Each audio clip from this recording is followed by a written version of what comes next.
In other words, you are gifted to be a part of something bigger than yourself and to put those gifts to work in the context of something that has a mandate and a mission of taking people who don't yet have a relationship with Jesus and helping them experience that grace. So let's just get a little bit deeper as to what a spiritual gift is. Spiritual gift is a special supernatural ability, I will call it a grace, that God gives to each of his children so that we can connect with one another, be strengthened together, and advance his purposes in this world. And again, look at your neighbor and tell him, you're gifted. Acts 2:17 and 18 says this, in the last days, God says, I will pour out my spirit on all my people. Your sons and your daughters will prophesy, your young men will see visions, your old men will dream dreams. Even on my servants, both men and women, I will pour out my spirit in those days, and they will prophesy. That was just for all the chauvinists. Men and women. So God has called every believer to be a minister to the world around them. When you look in the mirror, you are called as a minister to minister the hope of Jesus, the love of Jesus, the power of Jesus to the world around you. Every single one of us. This is what 1 Peter 2:9 says in the Message version. It says, but you are the ones chosen by God, chosen for the high calling of priestly work, chosen to be a holy people, God's instruments to do his work and speak out for him, to tell others of the night and day difference that he made for you. That's the goodness of God, working in our lives. Ephesians 2:10 says this, for we are God's handiwork, created in Christ Jesus to do good works, which God prepared in advance for us to do. Listen, every gift that God gives is unique. Every gift is important.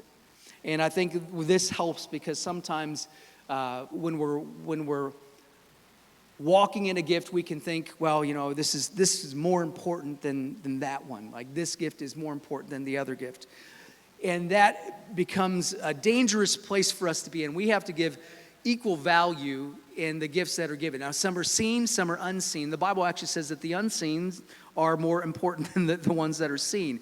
And so the behind the scenes working and making things happen, those are incredibly important gifts and roles that are a part of every church, every God-ordained organization. Every gift is unique. Every gift is important, given by God. Romans 12:6 says this, we have different gifts according to the grace given us. I'll say this as well. Every grace gift has a discipline attached to it. Every grace gift that we have. So it's not as if I'm graced and so this seems like there's an ease or there's incredible fruit that comes from it. There's always a discipline that is attached to the grace gifts that God has given us in our lives. It's important for us to understand that so that we are working diligently in stewarding the gifts that God has given us as well. The gifts that God has given me show who I really am. Let's look, there are a few more verses I want to break down, and then we'll get into what we do with the gifts. Romans 12:3-6 says this, do not think of yourself more highly as you ought, but rather with sober judgment in accordance with the measure of faith that God has given you. Just as each of us has one body with many members, and these members do not all have the same function, so in Christ we are many, we who are many form one body, and each member belongs to all the others.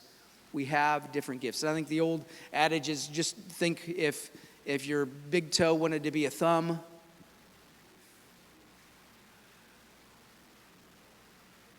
or if your eyes wanted to be your ear, like it just doesn't work that way. We all have important gifts that function in a way that they were designed to function in. When they're all working together in harmony, good things happen. When there is weakness in your body, what does the rest of your body do? If you have a weak knee, what does the rest of your body do? It compensates for the weakness in that joint, doesn't it? What will happen eventually if this isn't strengthened is that there will be injuries that manifest in other parts of the body because it's trying to compensate for the weakness in that area.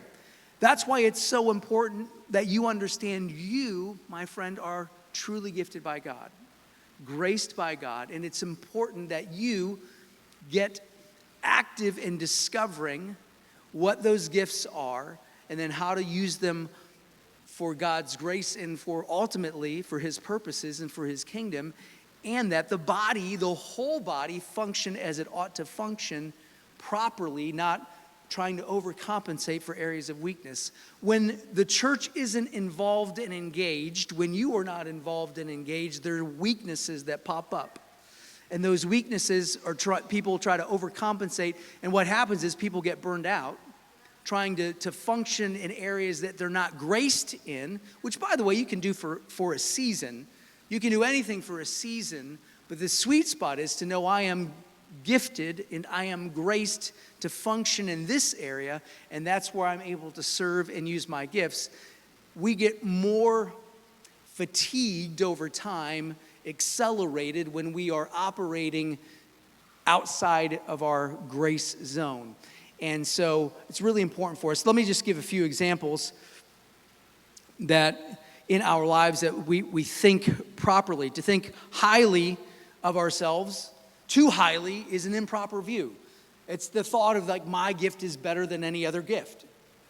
It's the tension that we fight sometimes when you have someone who is a teacher and a discipler, and then you have a soul winner who's, my one ambition is to win souls for Jesus, and then you have a discipler saying, well, you have to disciple them, and it's no good if you don't disciple them. Yes, well, it's the soul winner would say to the discipler, it's no good if they don't know Jesus because you can never disciple them.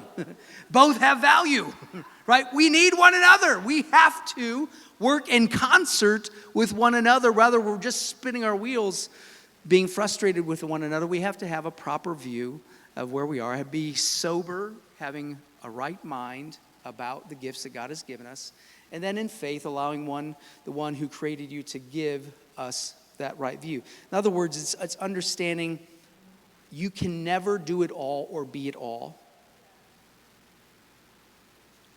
We are designed to function with one another in mind, as a body, depending on one another, trusting one another, doing the part that we play and doing it to our very best of our ability in that grace zone, and then see the strength that God builds throughout the entirety of his church. So do not have a wrong view of who you are. Instead, be set free and put in your right mind by allowing the one who created you to show you who you are and what you were created to do. That means we have to be open.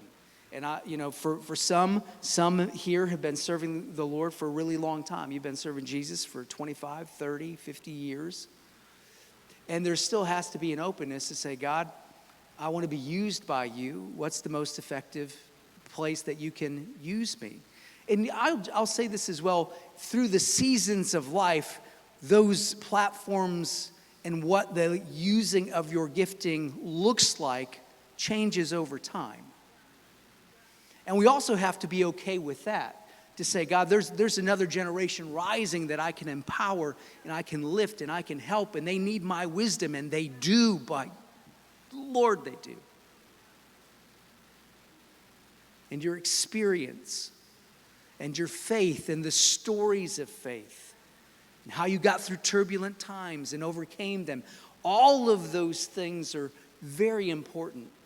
But it's really important that each of us know and understand I have been gifted by God, and it's my personal responsibility. I want you to say this. It's my personal responsibility. Thank you. It's our personal responsibilities to own our gifts.